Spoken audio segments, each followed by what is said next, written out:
Hi hello friends, welcome back to Honey GS classes. మనం 1857 revolt discuss చేస్తున్నాం modern ఇండియాలో.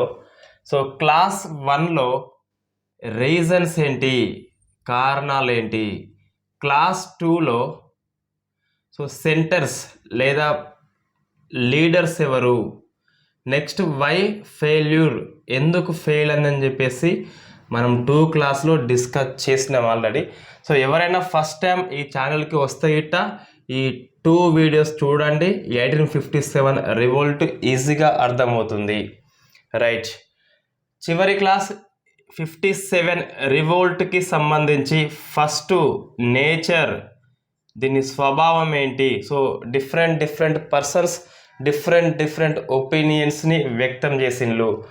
So second వచ్చేసి impact, so దీని ఫలితం ఏంటి, ఈ 57 రివోల్ట్ యొక్క ఇంపాక్ట్. ఇందులో 2 వస్తాయి. సో ఇంపాక్ట్ అనేది అడ్మినిస్ట్రేషన్, పరిపాలన చేంజ్ అవుతుంది. నెక్స్ట్ అడ్మినిస్ట్రేషన్ చేంజ్ అవుతుంది.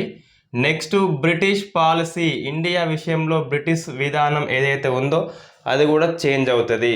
సో మనం ఇక్కడ 3 అంశాలు డిస్కస్ చేస్తే మనకి 57 తిరుగుబాటు పూర్తిగా అయిపోతుంది. రైట్, ఇది ఇంపాక్ట్ అని చెప్పేసి ప్రిలిమ్స్ అంటే బిట్ పర్పస్లో వెరీ ఇంపార్టెంట్. రైట్, అందులో ఫస్ట్ నేచర్ చెప్పేసి స్వభావం ఏంటి, ఈ తిరుగుబాటు అనేది ఎలా అర్థం చేసుకోవచ్చు అని చెప్పేసి డిఫరెంట్ చరిత్రకారులు డిఫరెంట్ ఒపీనియన్స్ వ్యక్తం చేసిండ్రు. సో అందులో ఫస్ట్, ఇది కేవలం ఒక సిపాయిలు చేసిన మ్యూటినీ, తిరుగుబాటు. ఈ మ్యూటినీ అనే వర్డ్ అనేది కేవలం ఆర్మీలో వాడతారు. ఆర్మీలో ఎట్లా వాడతారంటే కింది స్థాయి అధికారులు పై స్థాయి అఫీషియల్స్ని డిస్ఒబీడియన్సీ, వాళ్ళ యొక్క ఆదేశాలు పాటించకుంటే అది మ్యూటినీ అవుతుంది. సో ఈ వర్డ్ అనేది ఓన్లీ ఆర్మీలో మాత్రమే వాడతారు, ఇంకెక్కడ వాడరు. రైట్, ఇది కేవలం సిపాయిల తిరుగుబాటు మాత్రమే. తిరుగుబాటుని తక్కువగా అంచనా వేయడంలో భాగంగా దీన్ని చెప్పిండ్రు, తక్కువ చూపించడంలో భాగంగా. సో చెప్పింది మల్లేసన్ అనే ఒక బ్రిటిష్ చారిత్రకారుడు, మల్లేసన్. రైట్, అండ్ లారెన్స్ కూడా. సో లారెన్స్, సో ఇద్దరు కూడా ఇది కేవలము సిపాయి మ్యూటినీ, సిపాయిలు మాత్రమే తిరుగుబాటు చేసిండ్రు. ఎవరి మీద అంటే వాళ్ళ యొక్క హయ్యర్ అఫీషియల్స్ మీద అని చెప్పేసి. రైట్, సెకండ్, సిపాయిలతో పాటు చాలామంది పాల్గొన్నారు కాబట్టి ఇది first war of independence. So first war of independence, so స్వాతంత్రం కోసము తొలి పోరాటం అన్నది విడి సావర్కర్. సో విడి సావర్కర్ ఈయన బుక్ కూడా ఉంది, first independence war of India అని చెప్పేసి.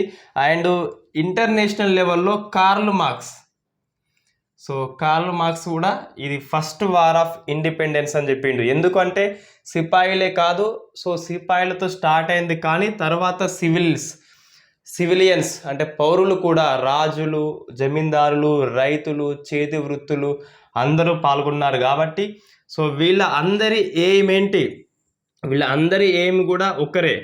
వీళ్ళకి డిఫరెంట్ రీజన్స్ ఉండవచ్చు కాక, కానీ అందరి శత్రువు ఎవరు, సో బ్రిటిష్. కాబట్టి ఈ బ్రిటిష్ వారిని తరిమి కొట్టడమే వీళ్ళ యొక్క శత్రుత్వము ప్రధాన లక్ష్యం. కాబట్టి so first war of independence, అందరికీ డిఫరెంట్ రీజన్స్ ఉన్నాయి కానీ శత్రువు మాత్రము ఉమ్మడిగా ఉన్నాడు, బ్రిటిష్. వారిని తరిమి కొట్టాలి ఇండియా నుంచి అని చెప్పేసి. కాబట్టి ఫస్ట్ వార్ ఆఫ్ ఇండిపెండెన్స్ అని చెప్పేసి చెప్పింది ఎవరయ్యా అంటే సో విడి సావర్కర్. అండ్ ఇంటర్నేషనల్ లెవెల్లో ఫస్ట్ టైం కార్ల్ మార్క్స్ అని చెప్పేసి. సో ఇది ఓన్లీ ఫ్యూడల్ అంటే కేవలము భూస్వాముల యొక్క తిరుగుబాటు. సో యాక్షన్ కేవలము భూస్వాములు మాత్రమే ఈ తిరుగుబాటుదారులను రెచ్చగొట్టిల్లని చెప్పేసి చెప్పింది ఎవరంటే సో డిస్కవరీ ఆఫ్ ఇండియా బుక్లో, సో డిస్కవరీ ఆఫ్ ఇండియా అనే బుక్లో నెహ్రూ గారు చెప్పిండు. So Nehru, so first prime minister of India ఏం చెప్పిండంటే కేవలం ఫ్యూడియల్ రియాక్షన్, ఒక భూస్వాములు రైజింగ్ చేసిండ్రు, ఈ తిరుగుబాటుదారులను రెచ్చగొట్టిలని చెప్పి చెప్పింది డిస్కవరీ ఆఫ్ ఇండియా బుక్లో నెహ్రూ అని చెప్పేసి. రైట్, ఇవి డిఫరెంట్ ఒపీనియన్స్ ఉన్నాయి. కానీ ఇది మనం ఎట్లా అర్థం చేసుకోవాలంటే, సో సిపాయిలు స్టార్ట్ చేసిండ్రు, మిగతా వాళ్ళంతా దాంట్లో కలిసిపోయింది కాబట్టి ఇది మచ్ మోర్ దాన్ సిపాయి మ్యూటినీ, మచ్ మోర్ దాన్ సిపాయి మ్యూటినీ, సిపాయి మ్యూటినీ కంటే ఎక్కువ కానీ less than first war of independence, దీనికంటే తక్కువ దీనికంటే ఎక్కువ, ఇది కొట్టిపారేయచ్చు. రైట్. ఎందుకంటే సో సిపాయిలు పాల్గొన్నారు, కానీ సిపాయిల కంటే ఎక్కువ మంది పాల్గొన్నారు, మచ్ మోర్ దెన్ రాజులు, జమీందారులు, చేతి వృత్తులు అని చెప్పేసి. సో ఫస్ట్ వార్ ఎందుకు కాదంటే వీళ్ళెవ్వరికి కూడా స్వాతంత్ర కాంక్ష అనేది అప్పుడు ఐడియా రాలే. ఇంకా జనరల్గా బ్రిటిష్ వాళ్ళు ఓడిపోయినలు అనుకోండి, ఏం జరుగుంటుంది, సో ఝాన్సీని వాళ్ళ కొడుకు పాలిస్తాడు, అవధు లక్నోని బిజ్రిస్ ఖాద్రి పాలిస్తాడు, నానా సాహెబ్ వచ్చేసి కాన్పూర్ని పాలిస్తాడు. సో స్వతంత్ర కాంక్ష అనేది అప్పటికి రాలేదని చెప్పేసి చెప్పొచ్చు. సో ఇది కూడా పూర్తిగా కొట్టిపారేయలేం, కానీ ఇది జస్ట్ మధ్య మార్గంగా, దీనికంటే ఎక్కువ దీనికంటే తక్కువ అని చెప్పొచ్చు. సో ఫోర్త్ వచ్చేసి ఇంకా ఒకటి ఉంటుంది, హాల్మేస్ అనే బ్రిటిష్ అధికారి. హాల్మేస్ ఏమంటాడంటే ఇది కాన్ఫ్లిక్ట్ బిట్వీన్ ది సివిలైజేషన్ అంటే నాగరికత వర్సెస్ బార్బరిజం అంటే అనాగరికత, బార్బరిజం. సో నాగరికులకి అనాగరికులకి, తెల్ల వాళ్ళకి నల్ల వాళ్ళకి జరిగిన యుద్ధమే 57 రివోల్ట్ అని చెప్పేసి హాల్మెస్ అని చెప్పిండు.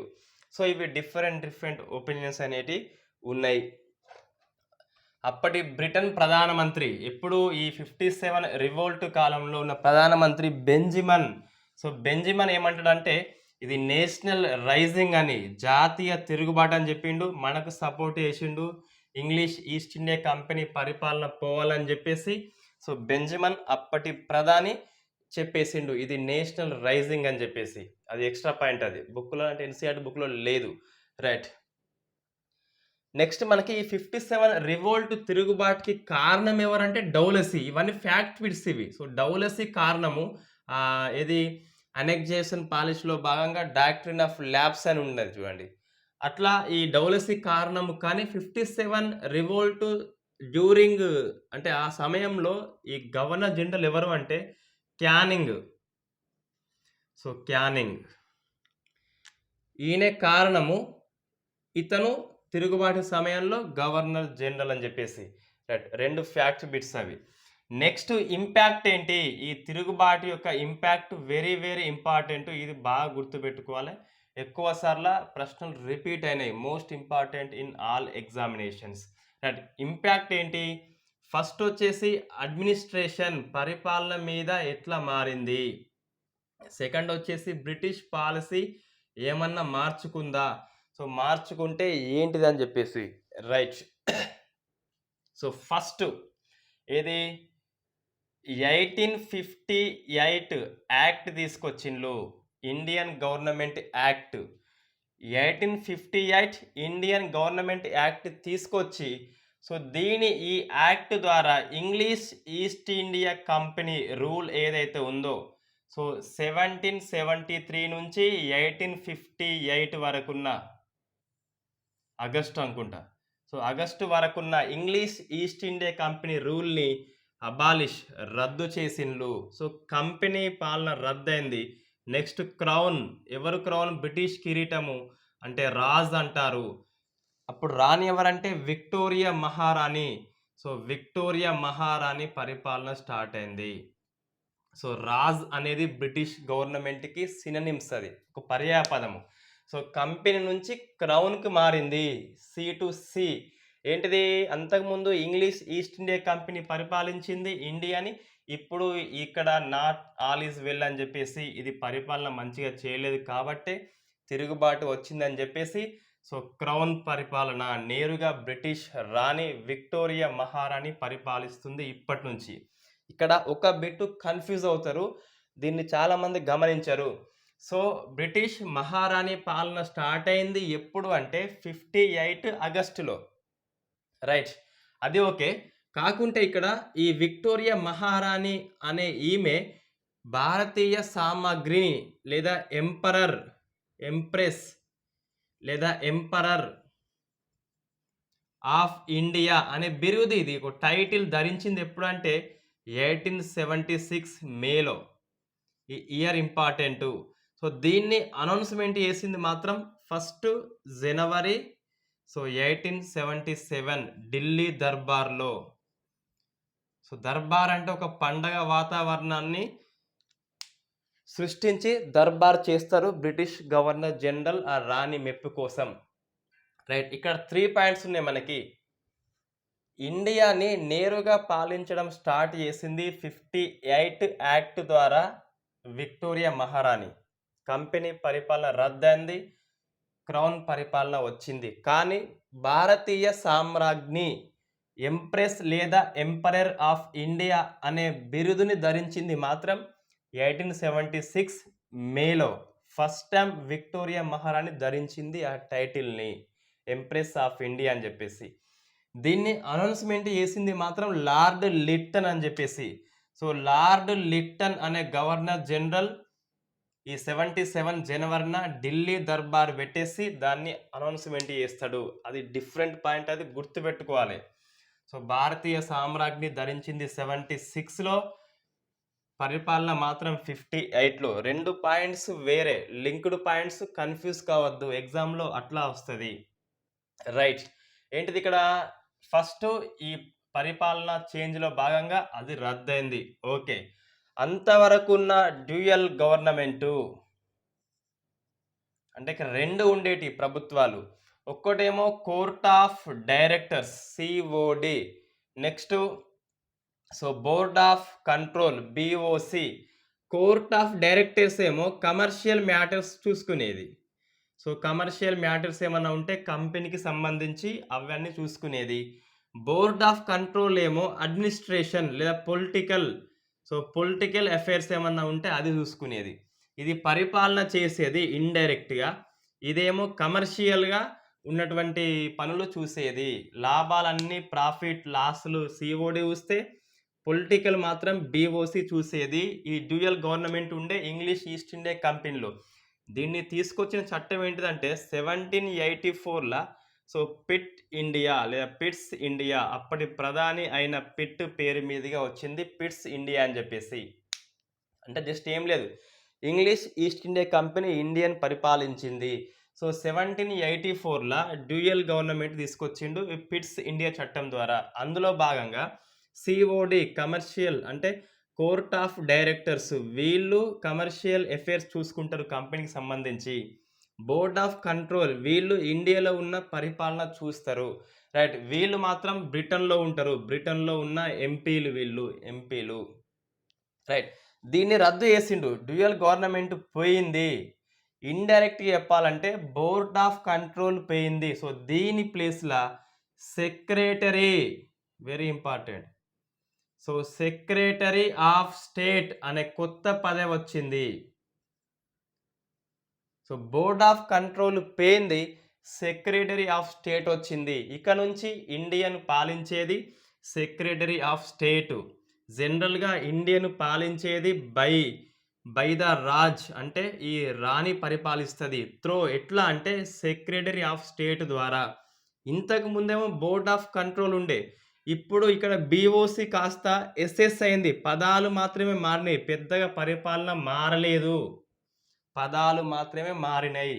రైట్, సెక్రటరీ ఆఫ్ స్టేట్ అంటే ఇక్కడ ఈయన British cabinet.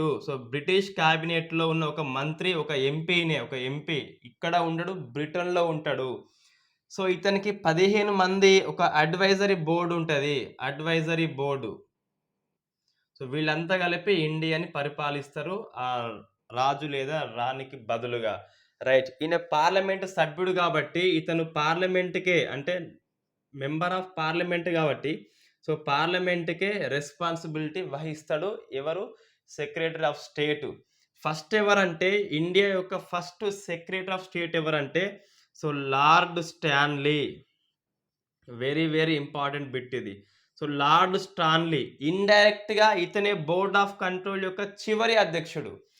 Board of కంట్రోల్నే just ఇక్కడ పేరు మార్చింది కాబట్టి బోర్డ్ ఆఫ్ కంట్రోల్ యొక్క చివరి అధ్యక్షుడే సెక్రటరీ ఆఫ్ స్టేట్ అని చెప్పేసి పిలుస్తాం. రైట్, ఈ మొత్తాన్ని 15 మందిని ఎస్ఎస్సిని కలిపి ఇండియన్ హౌస్ అంటాం. ఇంకా చెప్పాలంటే ఇండియన్ హౌస్ అంటాం. ఎన్‌సీఈఆర్‌టీ బుక్‌లో ఉన్నది ఇండియన్ హౌస్ అని చెప్పేసి. బోర్డ్ ఆఫ్ కంట్రోల్ కాస్త ఇండియన్ హౌస్‌గా మారింది అంతే. పేరు మారింది. వ్యక్తులు వాళ్ళే వాళ్ళ యొక్క రెస్పాన్సిబిలిటీ కూడా అదే ఉన్నది. రైట్. నెక్స్ట్ తర్వాత అయితే ఇక్కడ ఇంతకుముందు బోర్డ్ ఆఫ్ కంట్రోల్ కూడా ఎంపీలే. సో, ఎంపీలు చెప్పిన దాన్ని ఇక్కడ ఉన్న గవర్నర్ జనరల్స్ ఫాలో కావాలి. Charles Woods board of control ఉన్నప్పుడు వుడ్స్ డిస్పాచ్ ఉంది ఒకటి మనం చూడండి. సో, వుడ్స్ డిస్పాచ్ అని చెప్పేసి 1854, 53 ప్రాంతంలో వచ్చిందిగా. సో, వుడ్స్ డిస్పాచ్‌ని కంపల్సరీ యథాతథంగా అమలు చేస్తారు. ఎందుకంటే ఈ వుడ్స్ అనే వ్యక్తి అప్పుడు బోర్డ్ ఆఫ్ కంట్రోల్‌కి అధ్యక్షుడు కాబట్టి నేను చెప్పింది యాజ్ ఇట్ ఈస్‌గా ఫాలో కావాలి కాబట్టి దాన్ని యాజ్ ఇట్ ఈస్‌గా అమలు చేస్తారు. ఎటువంటి తేడాలు లేకుండా. రైట్. డ్యూయల్ గవర్నమెంట్ పోయింది. సింగిల్ గవర్నమెంట్ వచ్చింది. సెక్రటరీ ఆఫ్ స్టేట్ వచ్చింది.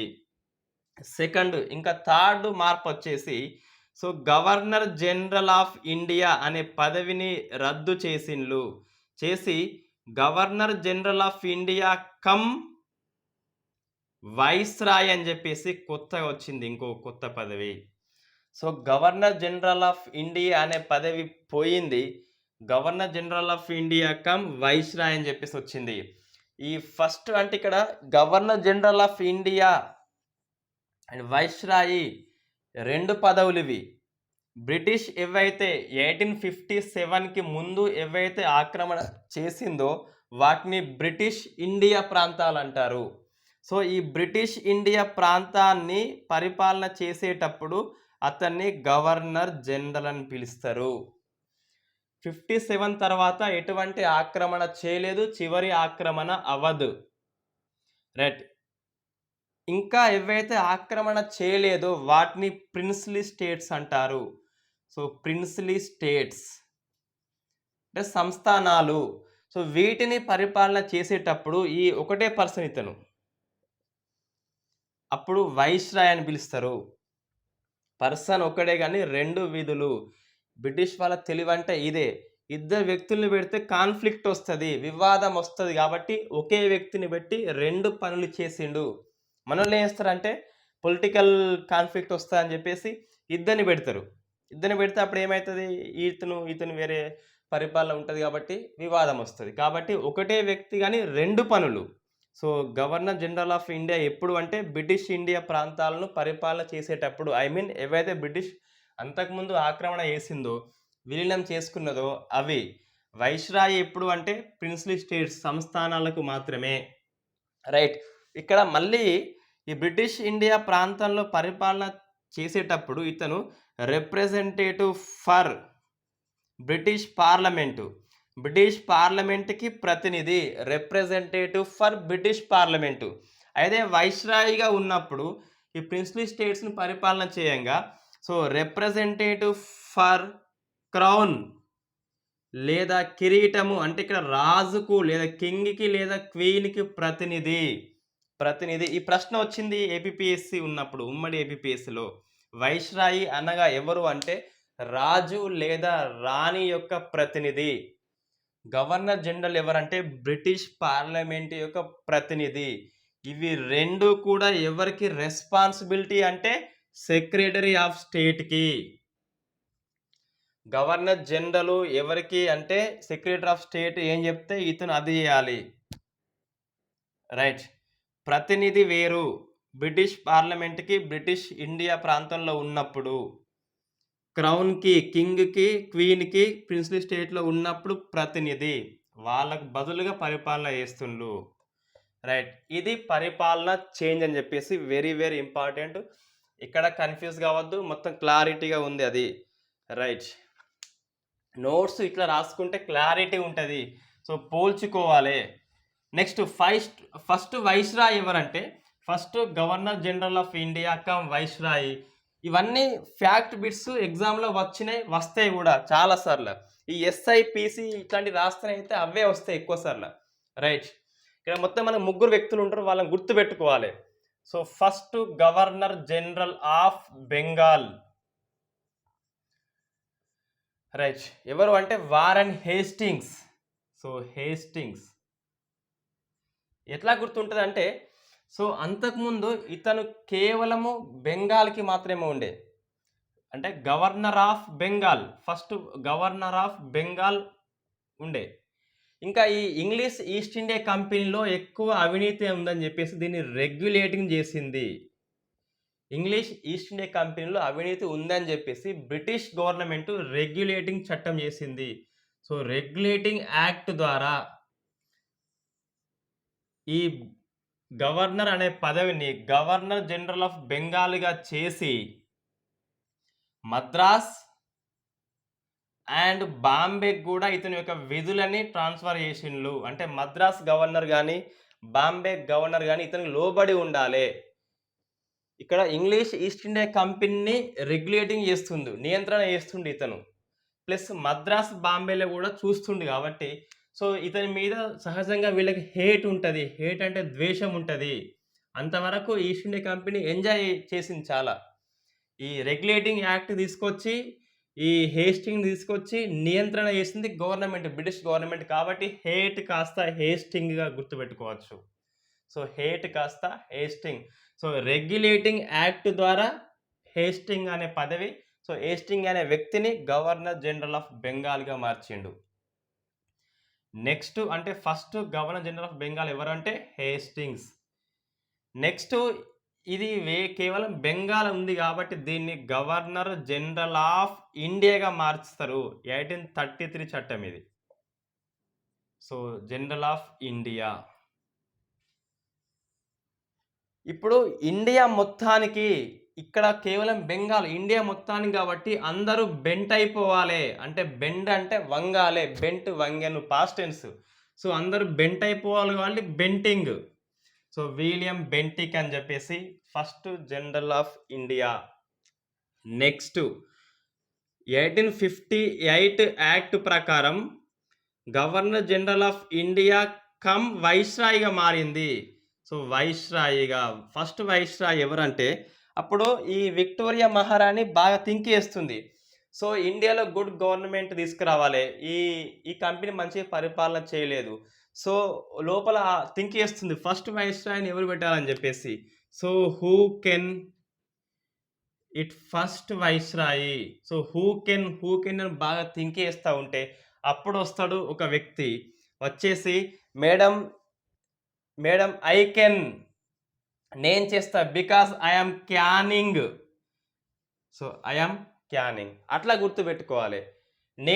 ఆమె థింక్ చేస్తుంది హూ కెన్ ఎవరు చేస్తారని చెప్పేసి, madam I can because I'm canning అని చెప్పేసి.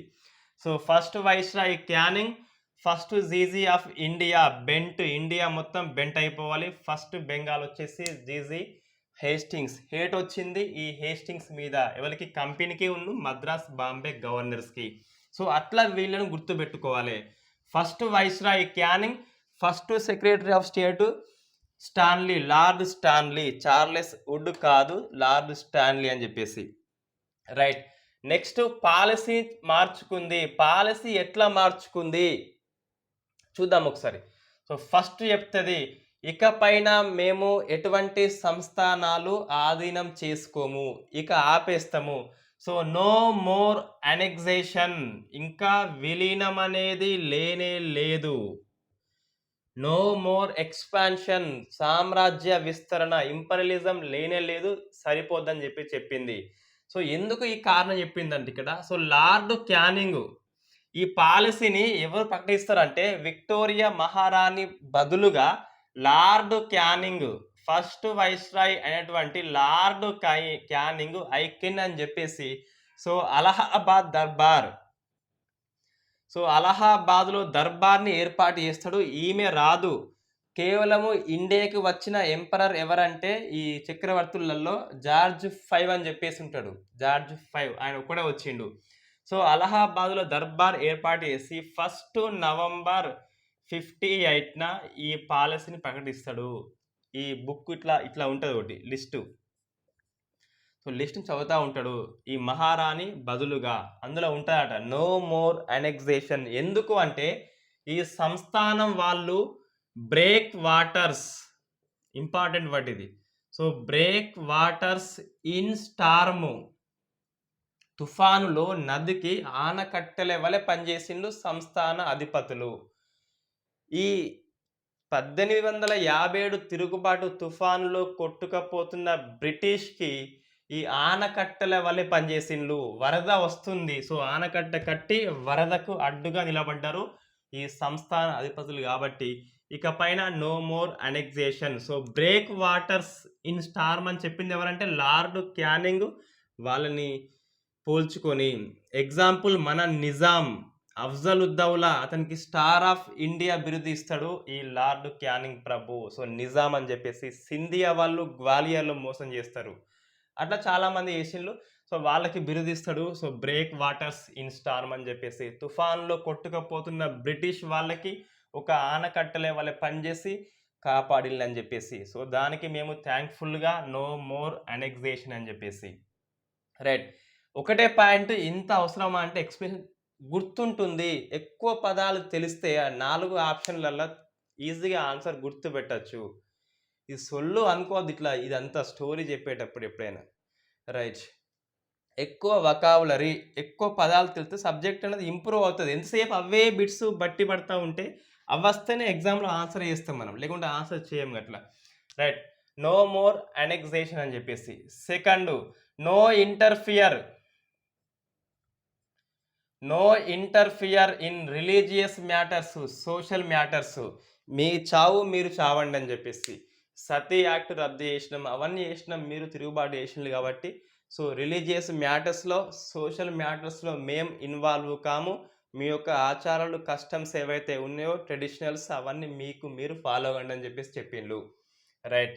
ఇది వీళ్ళ యొక్క పాలిసీ అని చెప్పేసి. నెక్స్ట్ ఇంకొకటి తీసుకొచ్చిండ్రు వీళ్ళు. సో, డివైడ్ అండ్ రూల్ అని చెప్పేసి. So, divide and rule. ఇక్కడ మధ్యల డాక్ట్రిన్ ఆఫ్ ల్యాబ్స్ అనేది రద్దయిపోయింది.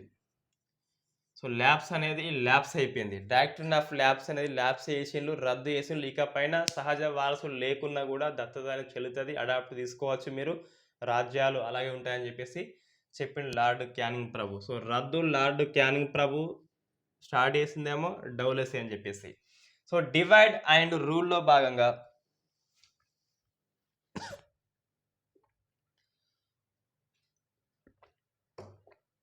Excuse me. రైట్. ఇక్కడ 1857 రివోల్ట్‌లో హిందూ, ముస్లిం యూనిటీ ఉంటది.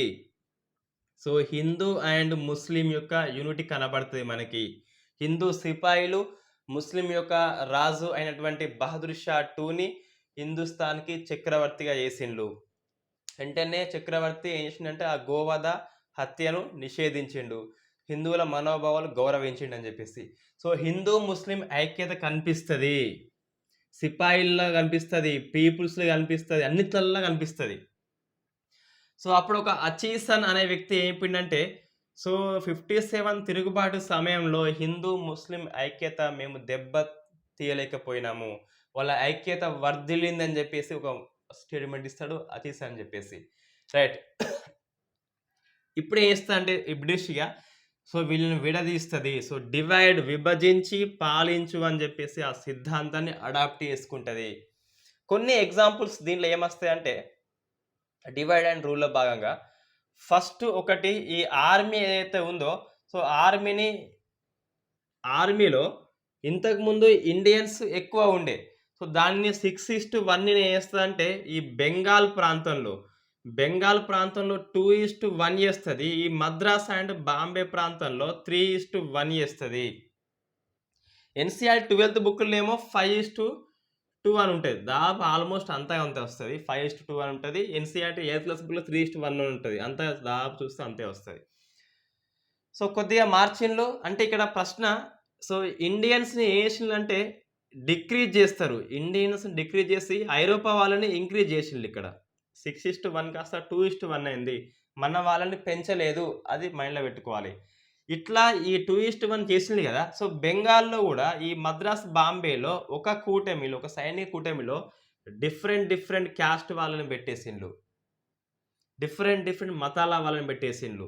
చిచ్చు పెట్టేసిండ్లు వాళ్ళ మధ్యన. సో, సైనికులు వాళ్ళు హెల్ప్ చేసుకోకుండా చేసి పడేసిండ్లు. రైట్. అదొకటి. ఇంకొకటి ఈ నాయకుల్ని కూడా ఎవరైతే ఈ ముస్లిమ్స్‌లలో ఎక్కువ ఉంటారో హైయర్ లెవెల్‌లో వాళ్ళని మొత్తం పూర్తిగా మార్చేస్తారు. ఎగ్జాంపుల్ మహమ్మద్ ఇక్బాల్. సో, మహమ్మద్ ఇక్బాల్ అని జెప్పేసి. ఇతనే ఈ పాకిస్తాన్ అనే కాన్సెప్ట్‌కి పితామహుడే మహమ్మద్ ఇక్బాల్ వాస్తవంగా. సో, రెహమత్ అలీ అనే వ్యక్తి పాకిస్తాన్ అనే పదాన్ని సూచిస్తాడు. అది వేరే పాయింట్ ఇక్కడ. సో, పాకిస్తాన్ అనే కాన్సెప్ట్‌కి మూలం మహమ్మద్ ఇక్బాలే. ఈయన వాస్తవంగా ఫస్ట్‌లో ఈ డివైడ్ అండ్ రూల్ రాకముందు ఈయన గొప్ప లౌకికవాది, గొప్ప హిందుస్థాన్ ప్రేమికుడు. సో, మనమంతా హిందుస్థాన్ అని జెప్పేసి ఒక సారే జహా సే అచ్చా హిందుస్థాన్ హమారా అని జెప్పేసి చెప్పిండు. మనదంతా హిందుస్థాన్ అని జెప్పేసి. అటువంటి వ్యక్తి ఈ డివైడ్ అండ్ రూల్‌లో పడి 1930 అనుకుంటా మొత్తం మీద రైట్. ఏం చెప్తారంటే ముస్లిం హై, మేము ముస్లిం అని చెప్పేసి, వతన్ హై జహా హమారా అని చెప్పేసి, ఈ ప్రపంచం మొత్తం మాదే అని చెప్పేసి, మాకు ఒక అటానమీ స్టేట్ కావాలని చెప్పేసి, ఆ అటానమీ స్టేట్ కావాలని చెప్పేసి చెప్పింది మహమ్మద్ ఇక్బాల్. పాకిస్తాన్ అని చెప్పేసి కాన్సెప్ట్ వచ్చింది. సో, పాకిస్తాన్ అనే నేమ్ చెప్పింది మాత్రం రెహమత్ అలీ, అది వేరు. ఇక్బాల్ అయిపోయింది.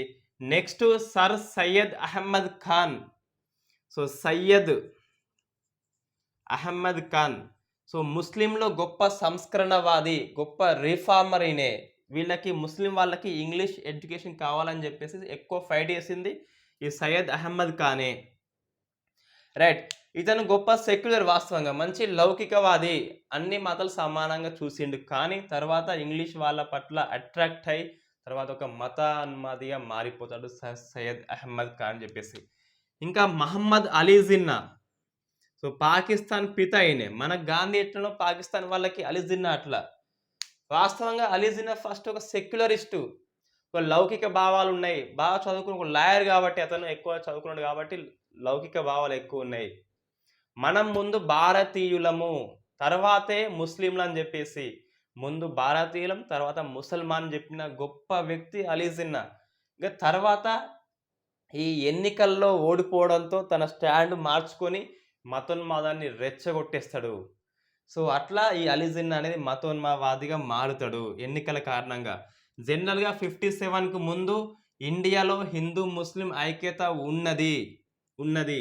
తరువాత అంటే మధ్యయుగం వరకున్నది. కేవలం ఆధునిక యుగం ఎప్పుడైతే ఎన్నికలొచ్చినాయో, సో, ఎలక్షన్స్ వచ్చినాయో అప్పటి నుంచే ఈ కమ్యూనల్ వార్ అనేది, ఈ మతోన్మాదం అనేది రెచ్చగొట్టబడింది నాయకుల చేత.